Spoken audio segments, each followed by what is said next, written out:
Vous écoutez Un pasteur vous répond, le podcast de Florent Varac, qui vous aide à mieux comprendre la Bible, une question à la fois. La question est posée, bonjour Florent, dans des temps mauvais que nous vivons où la violence et les agressions physiques augmentent, notamment avec une jeunesse sans repères, sans valeurs, qui de plus en plus fait preuve d'agressivité, surtout en meute de hyènes, en bande. Un chrétien né de nouveau dans le civil et dans son quotidien, sans qu'il soit soldat ou membre des forces spéciales, peut-il pratiquer, s'entraîner à la self-défense de type Krav Maga pour se défendre et défendre sa famille contre une éventuelle agression dans les transports en commun ou chez soi ou au cours d'un cambriolage? Que l'on soit homme ou femme en tant que chrétien, il y a la peur de se faire agresser. Christ et la self-défense, est-ce contradictoire? Je ne parle pas des arts martiaux qui mêlent l'occultisme et la self-défense, je ne parle pas du MMA ou des sports de combat violents. Pratiquer la self-défense en tant que chrétien est-il un péché? Est-ce que ça plaît à Jésus? Pourrais-tu nous faire un podcast sur le chrétien et la self-défense dans la perspective biblique? Car j'avoue que moi qui suis un homme de 51 ans, suis tenté de pratiquer le Krav Maga à cause de la peur, mais aussi je suis partagé car avec le choix de s'engager dans une voie, il y a des impacts pour soi, mais aussi pour son entourage. Ce choix de pratiquer la self-défense ne serait-il pas néfaste? Une passion idolâtre, une confiance en soi, pour ma foi et pour ma famille. Voilà, écoute, merci pour ta question, une question très intéressante d'éthique au quotidien. Alors, je dois t'avouer que si j'avais 20 ans, je pense que j'aurais pris le Krav Maga.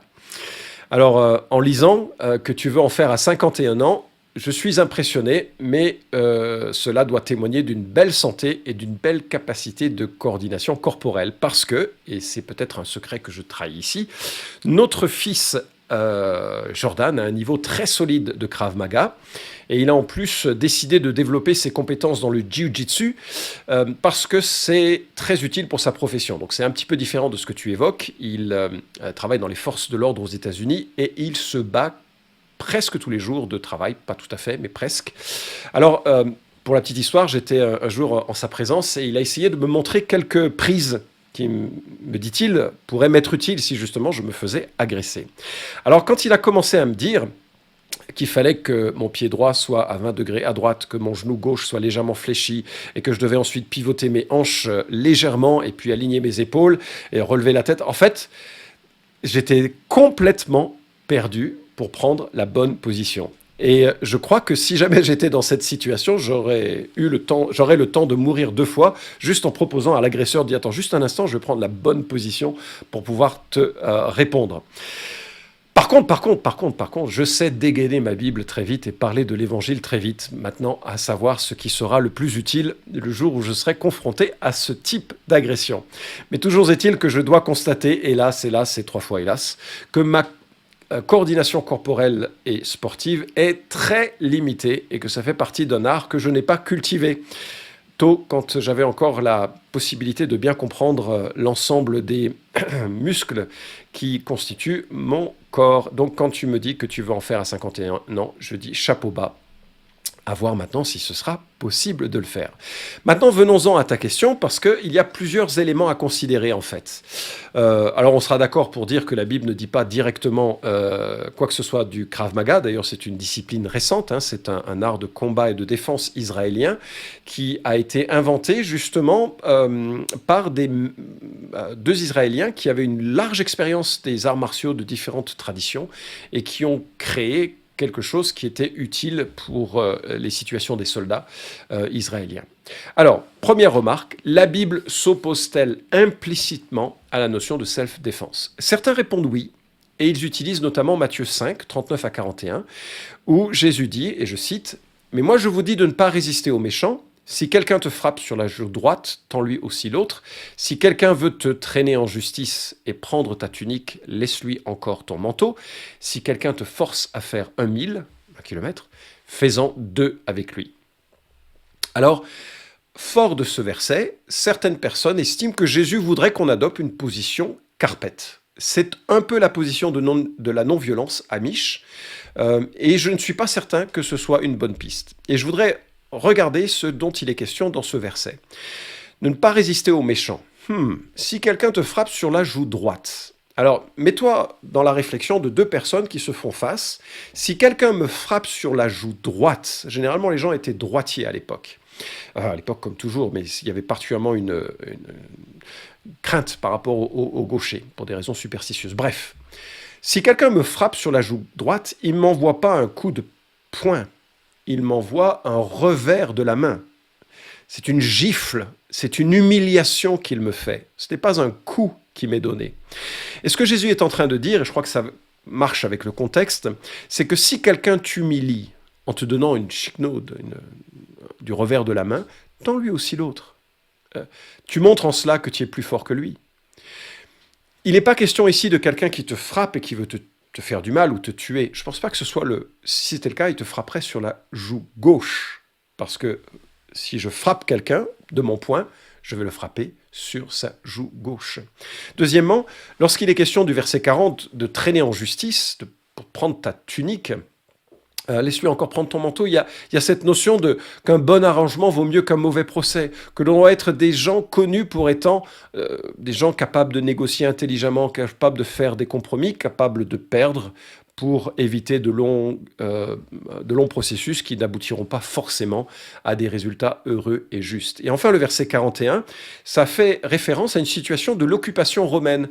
Les Romains occupaient la terre d'Israël et ils avaient le droit de faire porter leurs bagages par n'importe quel membre du territoire occupé. Simplement, ils ne pouvaient leur faire plus de 1 kilomètre, enfin 1 mille, quelque chose comme 1,5 km à peu près. Et donc Jésus le dit, mais si un soldat te demande, et c'est humiliant, n'est-ce pas, une force occupée qui t'emploie, il te demande de faire 1 kilomètre, fais-en 2. Sois plus haut même que ce que l'on te demande pour témoigner d'une proximité avec un Dieu qui est plus généreux, même avec les pécheurs. Il fait lever son soleil sur les justes comme sur les injustes. Et donc, je ne pense pas qu'on puisse s'appuyer sur ces versets pour dire « donc je refuse toute technique de self-défense et j'adopte une résolution, une posture résolument carpette ». Deuxième remarque, est-ce que la Bible évoque implicitement la self-défense ? Là, on a évoqué, est-ce qu'elle s'oppose implicitement à la self-défense ? Et là, est-ce qu'elle en parle de façon implicite. À mon avis, il y a un passage qui semble militer en faveur de cette possibilité. Et c'est en Luc chapitre 22, versets 24 à 38. Jésus dit « Quand je vous ai envoyé sans bourse, ni sac, ni sandales, avez-vous manqué de quelque chose ?» Ils répondirent « De rien ». Il leur dit maintenant au contraire que celui qui a une bourse la prenne, de même celui qui a un sac, et que celui qui n'a pas d'épée vende son vêtement et en achète une. Qu'est-ce qui se passe ici ? Lorsque Jésus avait envoyé ses disciples en formation, on pourrait dire, il leur avait accordé une protection toute particulière. Et ils n'ont manqué de rien et ils ont été gardés. Mais maintenant, les choses vont changer. Il va mourir, il va ressusciter, il va monter au ciel, il va leur envoyer le Saint-Esprit. Et là, il leur dit, vous aurez besoin de préparation et vous aurez besoin de différents éléments pour cheminer. Alors, comment réfléchir à cette question ? Alors, j'ai trouvé une très belle synthèse. J'ai remarqué que la Bible MacArthur et les notes de la Bible du Semeur étaient très alignées pour dire que l'épée était uniquement un sens figuré. Mais j'ai trouvé une note dans la Bible de English Standard Version, donc une version américaine de la Bible avec une série de commentaires. Et je vais te citer ce qu'ils en disent. De nombreux interprètes considèrent qu'il s'agit d'une déclaration métaphorique ordonnant aux disciples de s'armer spirituellement pour combattre les ennemis spirituels. Voir Éphésiens 6, 10 à 17. En faveur de ce point de vue, premièrement, en Luc 22, 38, les disciples comprennent mal l'ordre de Jésus et produisent des épées au sens propre. Selon ce point de vue, la réponse de Jésus « c'est assez » est une réprimande disant essentiellement « assez de cette discussion sur les épées ». Deuxième argument, quelques minutes plus tard, Jésus interdira à nouveau l'utilisation d'une épée littérale, versets 49 à 51, voire Matthieu 26, 51 à 52, Jean 18, 10 à 11. D'autres considèrent qu'il s'agit d'un ordre d'avoir une épée littérale pour se défendre et se protéger des voleurs. À l'appui de cette opinion, Premièrement, le sac d'argent, le sac à dos et le manteau dans ce même verset sont littéraux, et donc l'épée doit être prise littéralement aussi. Deuxièmement, la réponse de Jésus selon laquelle cela suffit, Luc 22, 38, approuve en fait les épées dont disposent les disciples comme étant suffisantes, et la réprimande ultérieure de Jésus dans les versets 49 à 51 leur interdit seulement d'empêcher son arrestation et sa souffrance, voir Jean 18, 11, c'est-à-dire de chercher à faire avancer le royaume de Dieu par la force. Troisièmement, le fait même que les disciples possèdent des épées, Luc 22, 38, suggère que Jésus ne leur a pas interdit de porter des épées jusqu'à ce point, voir Jean 18, 10 à 11. Et Jésus n'a jamais interdit la légitime défense, voir la note sur Matthieu 5, 39. Les deux points de vue ont un certain mérite. Fin de la citation. Et donc il y a des arguments des deux côtés qui font pencher les uns pour dire non, on ne doit pas se préoccuper de cette défense, et d'autres disent au contraire, on doit se préoccuper de cela. Alors moi je pense que l'épée était nécessaire pour voyager. Elle était nécessaire pour voyager déjà parce qu'il fallait couper le fromage et le pain, et qu'une épée, un grand couteau, c'était l'opinel de l'époque, ça servait à tout faire, on en avait besoin. Et puis il faut bien réaliser que c'était utile pour se défaire des chiens agressifs. On ne voyageait pas en métro à cette époque, ou en train, ou en avion. On voyageait et on était constamment confronté à une nature qui était très vigoureuse et qui pouvait attaquer des lions, des choses comme ceci, qu'il fallait tuer. Et donc l'épée était un instrument nécessaire aux voyageurs. Personne ne voyageait sans épée. Et pour faire face aux dangers en général. Lorsque on imagine la vie à cette époque, où il n'y avait pas vraiment de prison, si ce n'est pour les choses les plus graves, où il n'y avait pas vraiment d'hôpitaux psychiatriques pour pouvoir prendre en charge ceux qui, malheureusement, étaient dans une violence qu'ils ne savaient maîtriser et dans un état qu'ils ne pouvaient contrôler. L'épée était probablement le seul moyen de dissuasion pour pouvoir continuer d'avancer lorsque l'on était face à quelqu'un, sans parler du voleur, qui, voyant quelqu'un avec une épée, se dit « je vais probablement pas engendrer un combat ». Il faut se souvenir que la plupart des voleurs sont essentiellement des paresseux qui veulent ne pas travailler et gagner de l'argent facilement.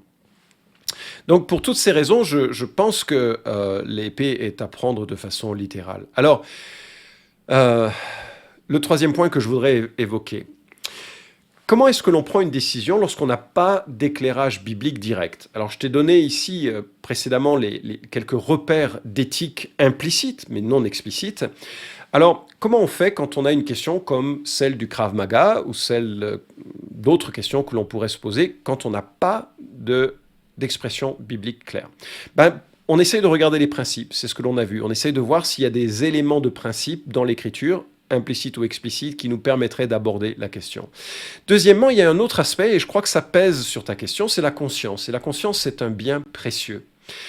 Tite 1,15 nous dit « Tout est pur pour ceux qui sont purs, mais rien n'est pur pour ceux qui sont souillés et incrédules. Leur intelligence, aussi bien que leur conscience, est souillée. » Si toi, dans ta conscience, tu es mal à l'aise de faire du Krav Maga, il ne faut simplement pas en faire.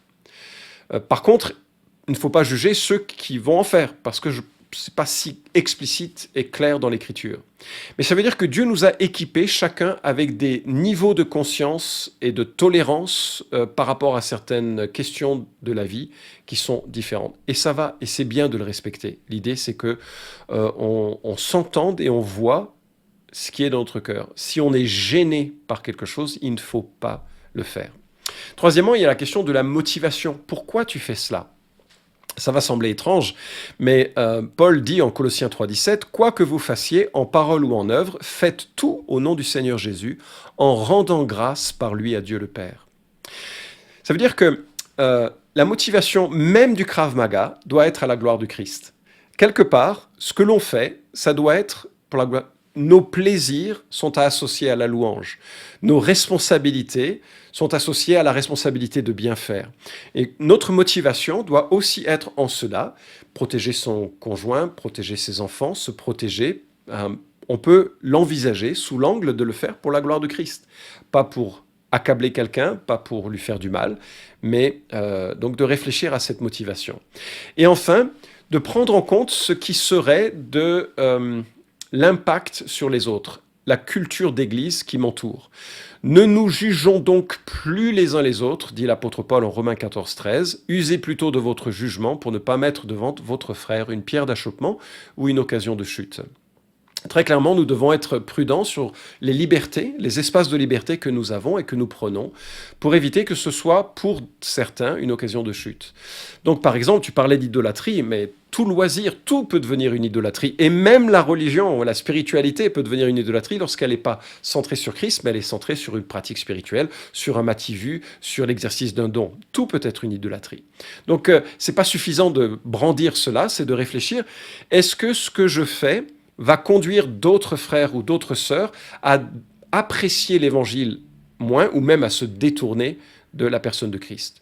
En l'état, il me semblerait surprenant que la pratique du Krav Maga ait cet impact dans une église. Je parle ici de questions qui pourraient être secondes, qui seraient d'autres questions que l'on pourrait aborder. Et ça, ce sont des éléments qui permettent de formuler une décision lorsqu'on se pose une question morale qui n'est pas clairement explicite dans l'Écriture.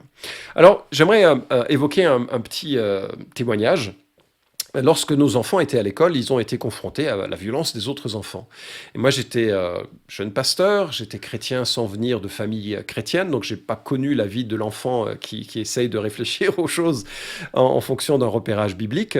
Et au départ, nous avions dit à nos enfants de ne jamais répliquer à la violence, d'être gagnant du mal par le bien, c'est toute la thématique de Romains 14, 21, je crois, ou 12, 21, je ne sais plus maintenant, je dis par en le citant mal, mais donc vous pourrez le vérifier dans l'Écriture.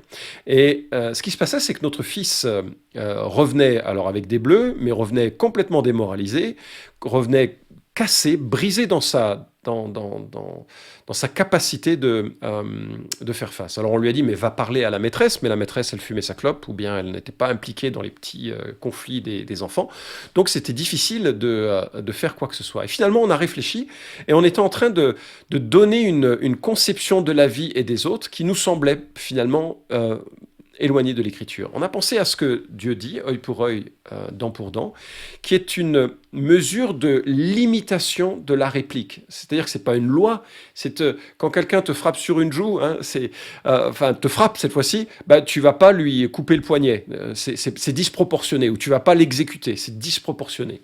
Donc la notion, la loi du talion que l'on a dans la loi de Moïse est une mesure de la réplique. Et donc nous avons proposé à nos enfants qu'ils ne répliquent jamais au-delà de ce qu'ils avaient reçu, mais qu'ils aient, si l'autorité compétente pour les défendre, à savoir la maîtresse ou le maître pour eux, n'était pas disponible ou capable ou en mesure de les protéger, ils devaient se protéger eux-mêmes et ne jamais aller au-delà de ce qui leur était imposé. Et en fait, on a vu un véritable apaisement dans leurs relations sociales, et ça a été salutaire. Alors, bien sûr, toute capacité comme la maîtrise du Krav Maga devient une compétence qui peut être aussi meurtrière. Savoir bien l'utiliser est donc nécessaire, et je dirais à un chrétien qui veut en faire, fais-le à fond pour la gloire de Christ, Colossiens 3,17, mais en sachant que le faire à fond te permettra aussi de savoir doser, parce qu'il n'y a rien de plus dangereux que de mal maîtriser les choses et de donner pour le coup une réplique qui serait disproportionnée. Alors j'ai dit, et ça a peut-être surpris, que l'on peut faire un art martial pour la gloire de Dieu, et pour le vivre comme l'un des aspects de l'Évangile. On a raison de voir dans la venue de Christ un sacrifice et une victoire par la faiblesse. Il prend la mort sur lui, il accepte la mort, mais ce faisant, il écrase celui qui avait le pouvoir sur la mort, c'est-à-dire le diable. Et il y a quelque chose de l'ordre de la justice qui s'exprime lorsque on utilise à bon escient quelque chose comme un art martial pour se protéger ou protéger les autres. Bien entendu, le fait que nous soyons au bénéfice de cette grâce est primordial, parce que même si nous devenions des experts en Krav Maga, et même si nous écrasions tous nos adversaires, un jour il nous faudrait mourir et être confrontés au juste juge, qui nous placera soit en sa présence, soit en enfer, et il ne nous placera pas au paradis en sa présence à cause d'un bien que nous aurions fait, d'une justice que nous aurions exercée, malheureusement, Dieu ne distribue pas des bons points ou des médailles en fonction de notre comportement. Nous sommes par nature des gens égocentriques, pécheurs et opposés à Dieu, indépendants et autonomes. Et Dieu, ce qu'il attend de nous, c'est une repentance humble et confiante dans le sacrifice de Christ pour couvrir justement cet égoïsme qui est le nôtre. Et donc, aucun Krav Maga n'apportera la justice du monde, mais nous pouvons nous confier en celui qui a accompli toute justice à la mort sur la croix et qui nous entraîne dans sa victoire et qui nous entraîne aussi dans son pardon, en sorte que par la foi, la repentance, la confiance dans ce qu'il a fait pour nous à la croix, nous soyons pleinement au bénéfice d'une grâce qu'il nous accorde en Jésus-Christ. J'espère que cela t'a éclairé. Cet épisode vous a édifié ? Alors merci de le liker ou de le partager pour que d'autres puissent en profiter. Pensez aussi à vous abonner à la chaîne d'Un Pasteur vous répond pour ne manquer aucun des prochains épisodes. Enfin, si vous avez une question à poser à Florent Varac, écrivez-lui directement sur contact@toutpoursagloire.com.